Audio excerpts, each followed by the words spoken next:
Next, I call our beloved Ustad Tariq Ustad to continue this program.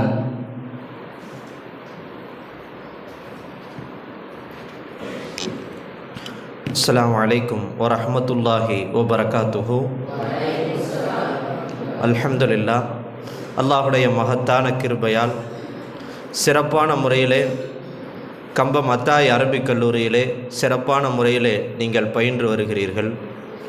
உலக கல்வியும் மார்க்க கல்வியும் அதே நேரத்திலே ஆன்மீக கல்வியும் நபி ஸல்லல்லாஹு அலைஹி வஸல்லம் அவர்களுடைய அந்த நேசத்தையும் உள்ளத்திலே ஒவ்வொரு நாளும் மெருகேற்றி கொண்டே இந்த சமுதாயத்தை வழிநடத்தக்கூடிய சிறந்த மனிதர்களாக ஒழுக்க சீலர்களாக அல்லாஹு தஆலா நம்முடைய கல்லூரியிலே உருவாக்குகிற பாக்கியத்தை அல்லாஹு தஆலா கொடுத்திருக்கிறான். அந்த வகையில் இன்று வாரந்தோறும் புதன்கிழமை நம்முடைய பாசத்திற்குரிய உஸ்தாத் மௌலானா மௌலவி முகமது ஃபாயிஸ் சதகி ஹசரத் அவர்களுடைய மேலான வழிகாட்டுதலிலே மாணவர்களுடைய சொற்பொழிவு மேம்பாட்டிற்காக மன்றம் தொடர்ந்து நடைபெற்று கொண்டிருக்கிறது. சிறப்பாக அல்லாஹு தஆலா இதன் மூலமாக சிறந்த இந்த சமூகத்தை மாற்றக்கூடிய மும்மொழியிலேயும் பேசக்கூடிய தலை சிறந்த பேச்சாளர்களை அல்லாஹு தஆலா உருவாக்கி அருள் புரிவானாக. அந்த விதத்தில் இன்று நம்முடைய கல்லூரிக்கு மௌலானா மௌலவி முகமது ரஃபீக் இம்தாதி ஹசரத் அவர்கள் கோயம்புத்தூரிலே மிக சிறப்பான முறையிலே அனாதை மாணவர்களை அரவணைத்து அவர்களுக்கு மார்க்க கல்வியும் கற்றுக் கொடுத்து கொண்டு அதே நேரத்தில் உலக கல்வியிலும் அவர்களை தயார்படுத்துகிற ஒரு சிறப்பான பணியை மௌலானா மௌலவி முகமது ரஃபீக் இம்தாதி ஹசரத் அவர்கள் செய்து வருகிறார்கள். தொடர்ந்து நம்முடைய கல்லூரியில் கோயம்புத்தூருடைய மிக பெரும் ஆலிம்களுடைய மகன்கள் எல்லாம் நம்முடைய கல்லூரியிலே படித்து வருகிறார்கள்.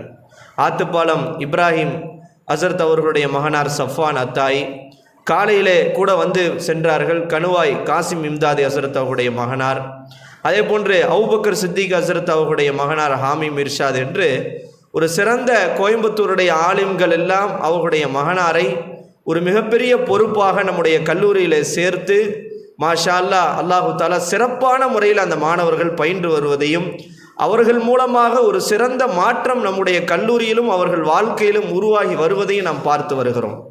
அந்த வரிசையிலே ரஃபீக் ஹசரத் அவர்களுடைய மகனார் முகமது சஃப்வான் அவர்கள் ஏற்கனவே தற்போது அற்புதமாக கீதத்தை படித்து அவருடைய தந்தைக்கு என்றைக்கும் சளைத்தவர் கிடையாது என்பதை போன்று இப்ராஹிம் உலூமி ஹசரத் அவங்க ஆத்துப்பாலம் இமாம் அவங்க கோயம்புத்தூரில் அவங்களுடைய நேத்து அப்படின்றது ரொம்ப ஃபேமஸானது.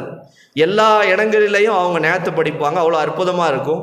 அதை தொடர்ந்து அவருடைய மகனார் சஃப்வான் அத்தாயும் ரொம்ப அற்புதமான முறையில் நம்முடைய உள்ளத்தையே மதீனாவுக்கு அழைத்து செல்வதை போன்ற அற்புதமான முறையிலே அந்த கீதத்தை வாசித்தார்கள். மாஷா அல்லாஹ், அல்லாஹு தஆலா அவருக்கு பரக்கத் செய்வானாக.